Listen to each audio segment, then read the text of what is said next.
अहमदनगरमधील नेता सुभाष चौकामधील शीतल पावभाजी ज्यूस सेंटरच्या अनधिकृत अतिक्रमण हटवावं, सामाजिक कार्यकर्ते पवन भिंगारदिवे यांनी नेते सुभाष चौकामध्ये उपोषण सुरू केलं आहे.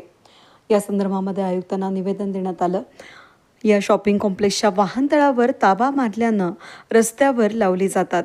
वाहनं शहराच्या मध्यवस्तीतच नवी पेठ कॉर्नर या ठिकाणी असलेल्या लोढा हाईट्स शॉपिंग कॉम्प्लेक्समधील शीतल पावभाजी आणि ज्यूस सेंटर जवळ असलेल्या अनधिकृत अतिक्रमण त्वरित हटवावं आणि इमारतीमधील ताबा मारण्याचा आलेले वाहनतळ खुले करून देण्याची मागणी सामाजिक कार्यकर्ते पवन भिंगारदिवे यांनी मनपा आयुक्त यशवंत डांगे यांच्याकडे निवेदनाद्वारे केली होती.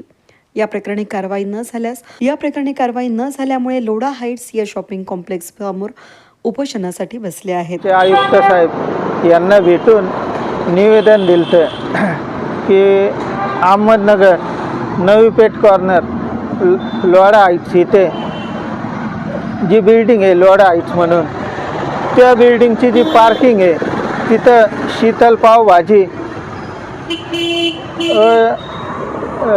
पावभाजी सेंटर असं हॉटेल चालू आहे. तरी हे हॉटेल अनधिकृत व विनापरवाना असून हा हॉटेल नगरमधील एका मोठा राजकीय पुढारी चालवत आहे. तरी माझी महानगरपालिका आयुक्त साहेबांना मागणी आहे की हॉटेल तात्काळ पाडण्यात यावं. याकरता मी इथं आमरण उपोषणाला आजपासून बसलो आहे. तसंच या राजकीय पुढारी करून माझ्या जीवाला धोका निर्माण झाला आहे. तरी मला तात्काळ पोलीस संरक्षण मिळावे ही माझी मागणी.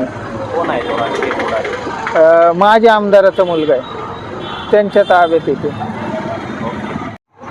लोढा हाईट्स समोर आमरण उपोषण सुरू केलं आहे, काय मागणी आहे? मागणी अशी